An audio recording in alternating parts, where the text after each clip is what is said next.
profecia de hoje. Então, gente, hoje nós vamos aí para Apocalipse capítulo 12, certo? Só compartilhar aqui. O livro do Apocalipse, gente, ele tem uma organização em formato de espelho, certo? Ele é organizado em formato de espelho. Deixa eu só procurar aqui para mostrar para vocês. Quando chega na metade do livro do Apocalipse, nós estamos no capítulo 12, a gente percebe que as profecias que começam a ser mostradas daqui para frente, elas são diferentes do que a gente viu até agora. Até agora, nós vimos apenas profecias sobre o passado, certo? E agora, a partir do capítulo 12, nós vamos ver profecias sobre o futuro, certo? Então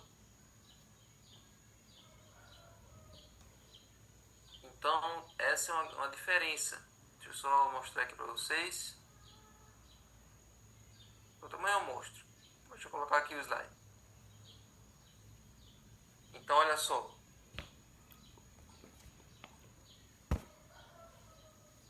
Do 1 até o 12.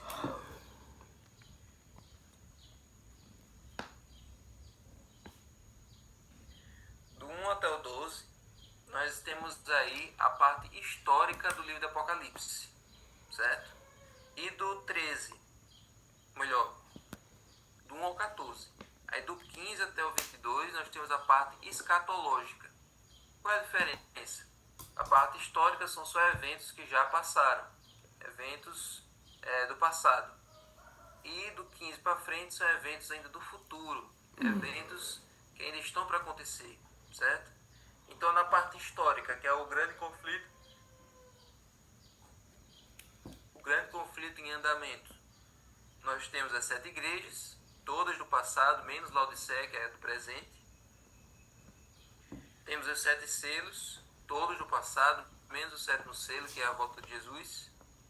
Temos as 7 trombetas, todas já passaram, menos a 7ª trombeta, que é a volta de Jesus.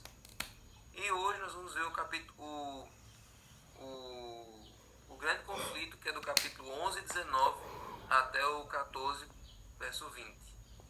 Então, para nós, gente, talvez a parte mais importante do livro do Apocalipse é essa que nós vamos começar a estudar agora, do 12 ao 14, porque é mesmo o miolo do livro, é o centro do livro, é a parte mais central do livro do Apocalipse, que se refere ao presente, aos dias de hoje, a mim e a você, certo? Hoje nós vamos ver o capítulo 12, que ele vai fazer uma retomada histórica. O capítulo 12, gente, é um resumão do grande conflito entre Jesus e Satanás. Ele é um resumão. Por quê? Porque ele vai falar sobre a mulher e o dragão, certo? Mas ele tem 4 partes. É dividido em quatro fases. O grande conflito é dividido em 4 fases. A primeira fase é o início do grande conflito no céu. Nós todos, quando nós vamos para estudos bíblicos, nós falamos no segundo tema sobre a origem do mal, nós falamos sobre onde foi que o mal surgiu. E as pessoas ficam geralmente admiradas quando a gente diz que o mal surgiu no céu. E as pessoas dizem, mas como é que num lugar perfeito surge o mal? Como é que num lugar perfeito surge o pecado? Pois é, então a primeira fase do grande conflito começou no céu. A segunda fase do grande conflito, que mostra no capítulo 12, é o ataque ao ministério de Cristo. Todas as vezes Satanás tentou atacar Jesus quando ele estava aqui na terra. A terceira fase é a perseguição à igreja na Idade Média. Agora a perseguição não é mais a Jesus, agora a perseguição à igreja, ou seja, ao remanescente, às pessoas que se manteram fiéis, se mantiveram fiéis durante a Idade Média, certo? É a igreja católica perseguindo os hereges, né, os que eles consideravam hereges, que eram os estudiosos da Bíblia, as pessoas que se mantiveram fiéis à Bíblia. E por fim, a guerra contra o remanescente, que é nos dias de hoje, certo? Então, tem essas 4 fases. A pedido de algumas pessoas, eu não vou estudar tudo hoje. Por mim, eu deixaria, não teria problema, mas para não pesar muito sobre vocês, eu vou ver só a primeira e a segunda parte, tá certo? O início do conflito no céu e o ataque ao ministério de Cristo. Amanhã a gente vê a perseguição à igreja durante a Idade Média e depois nós vamos ver a guerra contra o remanescente, que é a guerra que nós enfrentamos hoje, certo? Então vamos lá, vamos entender aí a visão. Vamos para Apocalipse capítulo 12, certo? Apocalipse capítulo 12, nós temos aí essa visão dessa mulher maravilhosa. Olha aí, Apocalipse 12, verso 1, diz assim: viu-se grande sinal no céu, a saber, uma mulher vestida do sol, com a lua debaixo dos pés e uma coroa de 12 estrelas na cabeça. Então vamos lá, tem muitos símbolos aí num verso só. Então João viu um sinal no céu e uma mulher que estava vestida do sol, com a lua debaixo dos seus pés e uma coroa de 12 estrelas na cabeça. Certo. Então vamos entender uma coisa aí. Mulher em profecia representa o quê?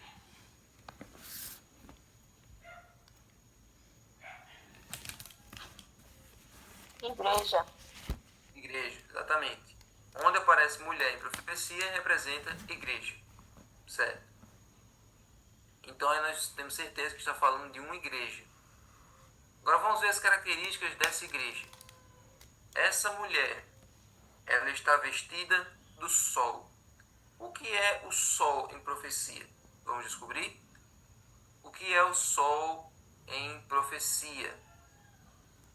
Se a gente for lá para Malaquias capítulo 4, verso 2, lá diz o seguinte. Malaquias é antes de Mateus.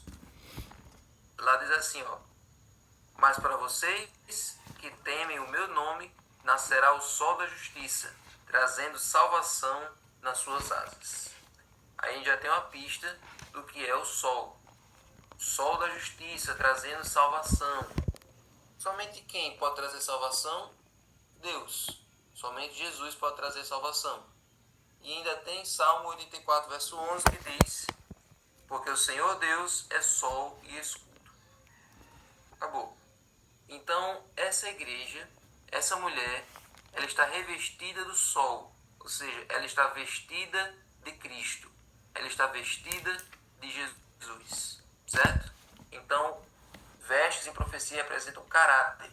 Então, essa igreja é uma igreja que reflete o caráter de Deus. Ela reflete quem Deus é. Ela está vestida da natureza de Deus, uma natureza celestial. Certo? Então, essa daí é a mulher, essa daí é a igreja que reflete o caráter de Deus. Então, já dá para entender que essa é uma igreja verdadeira. Certo? Então, vamos lá. Se ela está vestida com o sol, que é o caráter de Deus, que é o próprio Cristo, então a lua. O que significa a lua, que é onde a igreja está apoiada, está em pé? Lembre-se, a lua ela não tem luz própria. A lua ela reflete a luz do sol, não é verdade? Então, se a igreja já é um reflexo do sol e a lua é um reflexo da luz do sol, então o que era que vocês lembram aí que era um símbolo de Cristo, que era só uma imitação, um faz de conta do que era Cristo, uma representação de Jesus, que é como se fosse um reflexo da luz de Cristo no tempo da Bíblia. Se nós formos lembrar, puxar pela memória, nós lembraremos que toda aquela cerimônia do santuário era um símbolo de Cristo. Assim como a lua é um reflexo pálido do sol, então aquele sistema do santuário, aquele sistema do sacrifício, era uma imitação, era um faz de conta, era um reflexo do ministério real de Cristo, certo?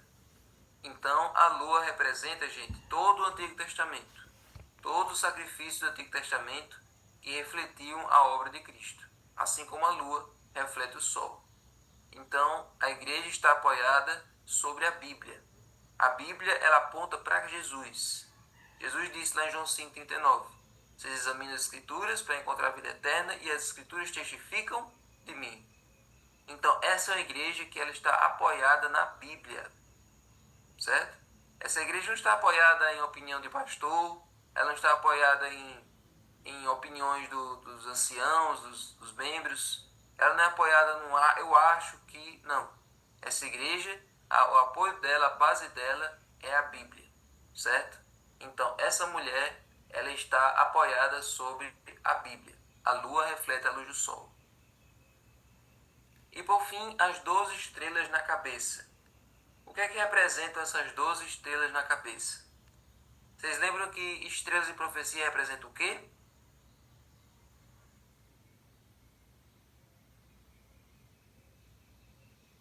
Estou colocando aqui no chat. Mensageiros ou anjos? Muito bem, exatamente. Então, estrelas e profecia representam mensageiros, que podem ser tanto humanos como celestiais, como anjos, certo? Nesse caso aqui, essas 12 estrelas, gente, representam o povo de Deus. Representa o número do reino de Deus. Vocês lembram que o povo de Israel era organizado em 12 tribos, porque foram 12 os filhos de Jacó, não é verdade? Então, se Jacó teve 12 filhos, então o povo de Israel tinha 12 tribos. Uma vez que o povo de Israel não existe mais, a igreja cristã, ela foi criada, ela foi fundada por Jesus e ela foi conduzida por seus 12 apóstolos, certo? Então, o povo de Israel tinha as 12 tribos. A igreja cristã tem os 12 apóstolos. Então, nada mais justo que na cabeça da mulher tem essas 12 estrelas, fazendo referência aos dois grupos. E nós sabemos que na Cidade Santa, que vai descer como a noiva da parte de Deus, a Cidade Santa vai ter 12 portas. E deixa eu lembrar aqui. Em cada porta, deixa eu conferir aqui só para ter certeza. Vai ter o nome dos 12, sim, é assim. Em cada porta vai ter o nome das 12 tribos de Israel, certo? Cada um dos 12 filhos de Jacó vai ter o nome lá, em cada uma das portas da Cidade Santa. E nos 12 fundamentos da cidade também vai ter o nome dos 12 apóstolos, certo? Ou é o contrário, mas enfim, vai ter nas portas o nome das 12 tribos e nos 12 fundamentos vai ter o nome dos 12 apóstolos. Então é por isso que o número 12 é uma representação do reino de Deus no Antigo e no Novo Testamento, certo? Então essa daí é a mulher, a igreja verdadeira, a igreja pura e sem mácula. Vocês estão vendo que essa igreja aí é uma igreja que vem desde o tempo do Antigo Testamento, não é uma igreja moderna, não é uma igreja que surgiu agora, numa esquina. É uma igreja que Deus tem desde o começo da história. A igreja verdadeira é algo que existe desde o começo dos tempos. Deus tem o seu povo, Deus tem aqueles que lhe são fiéis desde sempre, certo? Então, essa é a igreja verdadeira. Agora vamos lá. A igreja verdadeira, gente, é a menina dos olhos de Deus. Deus, ele é apaixonado por essa igreja. Ele é o marido dessa igreja. Agora vamos lá. No capítulo 12 diz que o verso 2. A mulher estava grávida e gritava com dores de parto, sofrendo tormentos para dar à luz. Então, essa mulher, ela estava em trabalho de parto, prestes a dar à luz. Certo? Então, essa mulher estava grávida. Agora, grávida de quem? Quem era esse filho que estava para nascer dessa mulher? Isso, não vai ser mais o nome de Judas Iscariotes. Quem substituiu Judas, lá com Atos 1, quem substituiu Judas foi Matias, certo? Então nós já vimos aí o que representa as partes da mulher. Então agora vamos entender o que representa aí o bebê. Vocês se lembram o seguinte, vamos lá para Gênesis capítulo 3. Ali no relato do pecado do homem. Gênesis 3,15, a primeira profecia messiânica. A primeira profecia que fala sobre Jesus. Gênesis 3,15 diz assim: porém inimizade entre você e a mulher. Deus está falando com a serpente, né? Entre a sua descendência e o descendente dela. Este lhe ferirá a cabeça e você lhe ferirá o calcanhar. Ali, desde Gênesis 3,15, Deus já dizia quem era esse descendente da mulher. Ali, as descendências da serpente seriam todas aquelas pessoas, seriam os filhos de Satanás. Ou seja, as pessoas que estão do lado de Satanás por toda a história.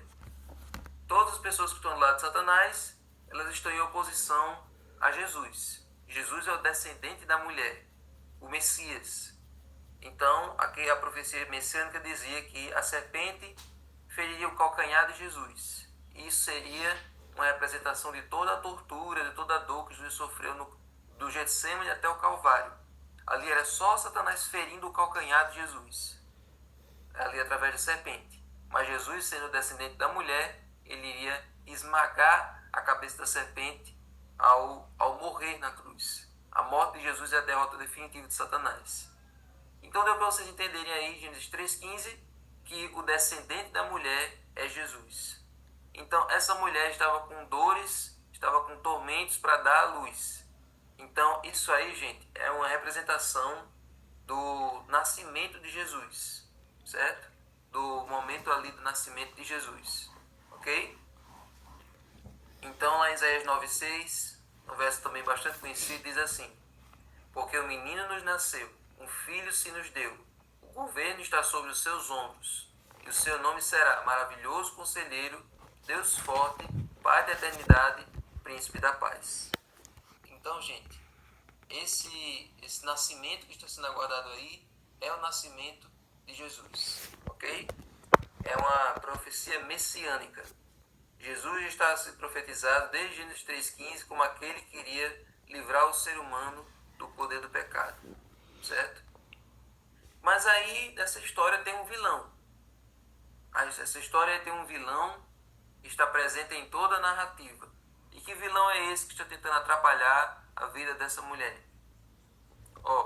Gênesis 12,3 diz assim: viu-se também outro sinal no céu, e eis um dragão, grande, vermelho, com 7 cabeças e 10 chifres, e nas cabeças 7 diademas.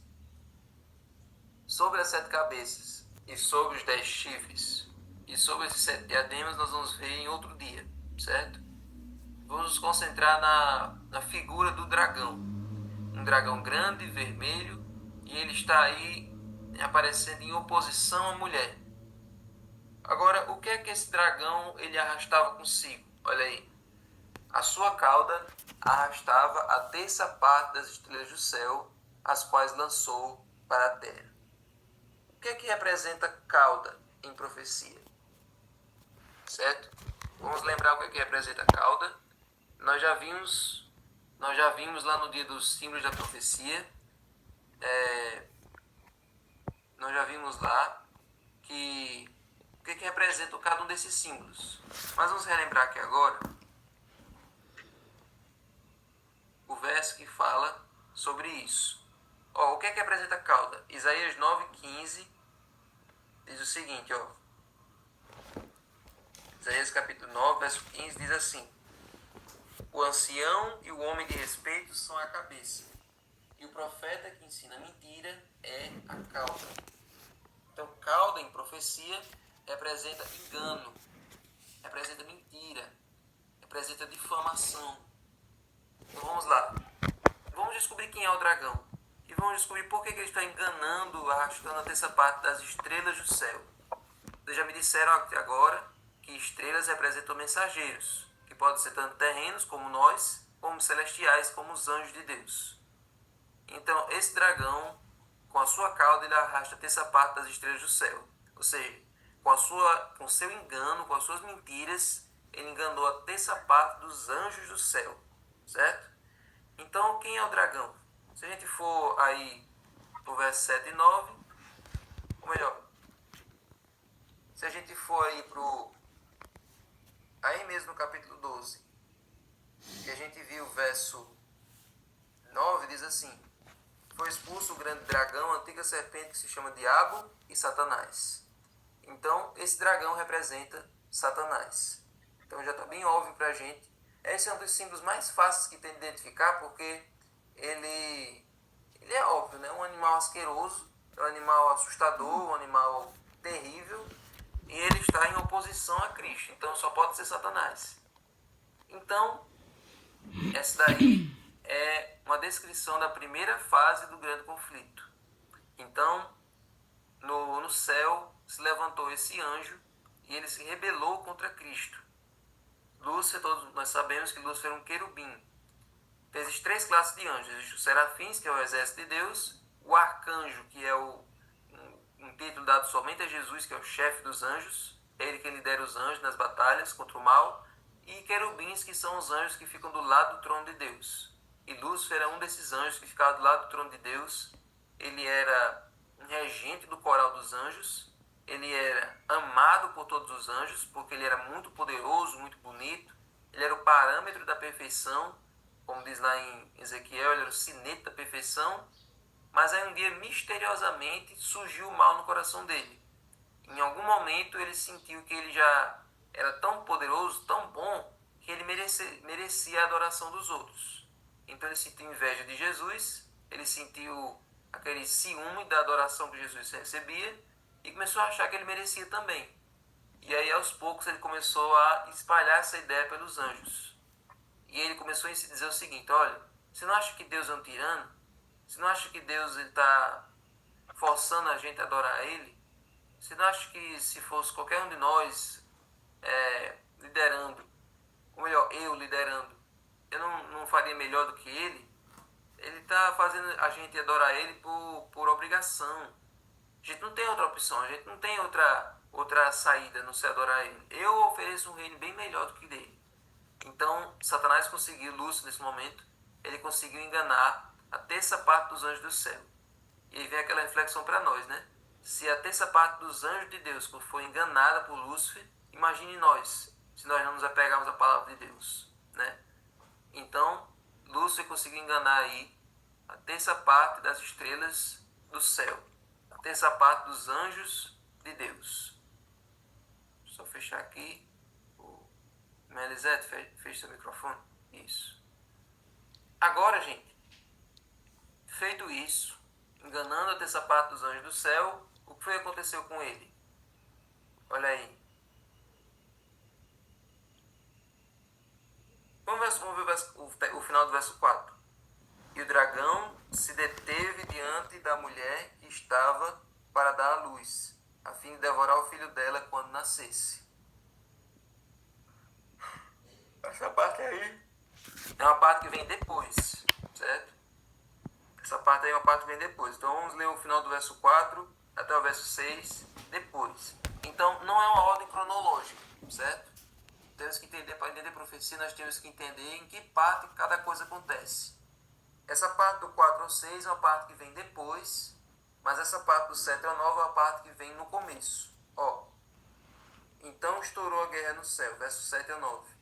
Miguel e seus anjos pelejaram contra o dragão, também pelejaram o dragão e seus anjos. Todavia não prevaleceram, nem mais se achou no céu lugar deles. E foi expulso o grande dragão, a antiga serpente, a serpente lá do Éden, que se chama Diabo e Satanás, o sedutor de todo o mundo. Sim, foi atirado para a terra e com ele os seus anjos. Aí que está. Então, nós sabemos que Miguel é um título dado a Jesus, que significa quem é como Deus. Então houve essa guerra no céu. Todos nós sabemos que essa guerra provavelmente não foi uma guerra de tiro, não foi uma guerra de canhão, não foi uma guerra de bomba, não foi uma guerra de espadas. Está mais para uma guerra de pensamentos. Está mais para uma discussão generalizada. Os anjos de Deus, junto com Cristo e o Espírito Santo, discutindo com Lúcifer, discutindo com os rebeldes, dizendo a eles: olha, não vale a pena você ir por esse caminho, não vale a pena você seguir nessa direção. Se você for nessa direção, você vai se perder. Se você ficar rebelde contra Deus, você vai perder o seu lugar no céu. Então, a cada apelo, a cada demonstração, de apelos ao coração de Lúcifer e os rebeldes, mais rebeldes eles ficavam. Então, Deus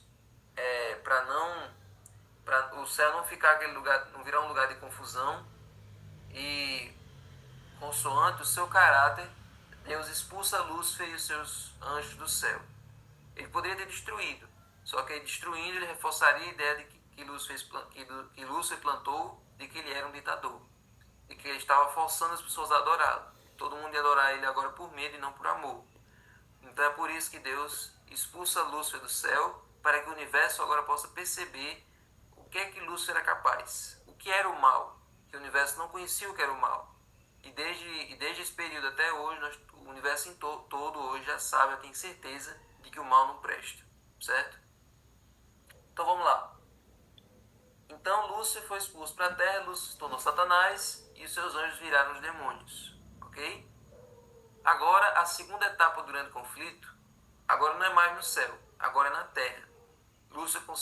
Satanás consegue fazer com que o ser humano peque, Adão e Eva pequem, e assim o pecado passou a todos nós. O pecado passou para todos nós, a raça humana ficou perdida, e aí para resgatar a raça humana, Jesus ele se prontifica para salvar o ser humano. Jesus ele se prontifica para salvar cada um de nós. Ele diz, pronto, para que eles possam viver, eu preciso morrer. Para que eles possam ter vida eterna, eu preciso morrer a pior das mortes, que é a morte de cruz, para que assim eu possa garantir que eles, mesmo que eles morram, eles ressuscitem um dia. Então Jesus, no momento que Adão e Eva pecam, Jesus se prontifica, Jesus se voluntaria para que o ser humano possa ter uma segunda chance. Então é por isso que na plenitude do tempo, no momento certo, Jesus se transforma em ser humano, Jesus assume a natureza humana, ali como um feto na barriga de Maria. Então vamos voltar para o verso 4. E o dragão se deteve em frente à mulher que estava para dar à luz a fim de lhe devorar o filho quando nascesse. Agora vem a segunda etapa do grande conflito, que é a perseguição a Jesus diretamente. Então, agora Satanás se mobiliza para eliminar Jesus, para que ele não comece o seu ministério. Então, enquanto Jesus estava ali na barriga de Maria, tem aquela viagem de de Nazaré para Belém, uma viagem bastante complicada, uma viagem bastante sofrida para Maria, né, processo de gestação, mas conseguiram completar a viagem, conseguiram chegar em Belém, Jesus nasce, e o que é que acontece ali no processo de nascimento de Jesus? Jesus nasce e Herodes manda seus soldados para matar todas as crianças de 2 anos para baixo na cidade de Belém. Ou seja, Satanás empreende uma perseguição para Jesus no momento do seu nascimento.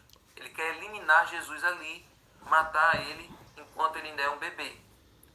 Só que aí o anjo aparece para Maria e para José e manda eles fugirem dali para o Egito. Então Jesus foi salvo ali, Jesus foi poupado ali naquele momento do seu nascimento, porque ele ainda teria que cumprir todo o seu ministério, certo? Então, gente, essa é a primeira etapa.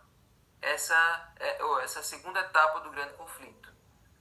E aí, gente, tem o final do verso 4, o verso 5 diz assim: nasceu-lhe, pois, um filho varão, que há de reger todas as nações com cetro de ferro.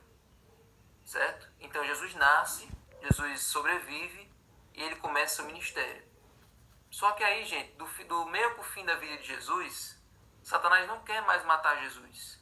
Durante o seu nascimento, Satanás queria. E aí, durante toda a vida de Jesus, Satanás se empenhou para atrapalhar o ministério de Cristo. Era com os fariseus, era com muitas doenças, leprosos, cegos, coxos, pessoas doentes por todo o canto, as pessoas descrentes, incrédulas da mensagem dele, e também muitos demônios, muitas pessoas possessas. Foi a época que a terra teve mais possessões, porque Satanás estava mexendo com as pessoas para que Jesus ficasse cada vez mais penalizado, chocado e traumatizado com aquela realidade.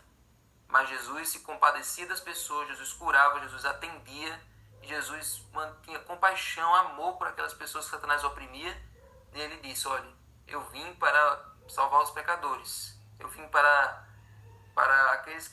os doentes, e não para aqueles que acham que já têm salvação. Então, essa foi a maneira que Satanás perseguiu Jesus em vida.